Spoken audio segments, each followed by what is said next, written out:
ഇടയ്ക്കൊരു ലീവ് എടുക്കണം. വേണ്ടപ്പെട്ടവരുടെ കല്യാണത്തിന് പോവാനോ, ബാങ്കിലേക്കോ, ഡോക്ടറെ കാണാനോ, മരിച്ച വീട്ടിൽ പോവാനോ അല്ല.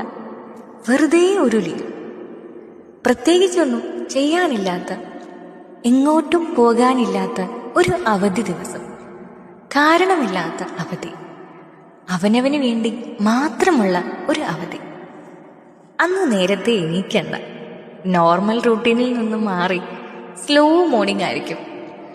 പ്രത്യേകിച്ച് എങ്ങോട്ടും പോവാനില്ലാത്തത് കൊണ്ട് ഇടയ്ക്കിടയ്ക്ക് ക്ലോക്ക് നോക്കണ്ട. എന്നോ വായിച്ച് പകുതിക്ക് വെച്ച ബുക്ക് കംപ്ലീറ്റ് ചെയ്യാനും, കാണാതെ മാറ്റിവെച്ച ഒരു സിനിമയ്ക്കും, എപ്പോഴോ ഉണ്ടാക്കാൻ ആഗ്രഹിച്ച നിങ്ങളുടെ ഫേവറേറ്റ് ഫുഡും, പിന്നെ വെറുതെ കിടക്കാൻ, മഴ നോക്കിയിരിക്കാൻ ഇഷ്ടമുള്ള ടൈമുണ്ട്.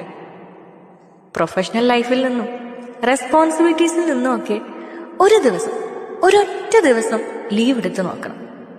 ആരൊക്കെയോ ചേർന്ന് പങ്കിട്ടെടുത്തിട്ടും ജീവിതം നമ്മുടേതാണെന്ന് കള്ളം കേൾക്കുമ്പോൾ ഇടയ്ക്കെങ്കിലും ജീവിതത്തോട് ചോദിക്കാം, ഇന്നൊരു ദിവസം എനിക്ക് അവധി തരൂ.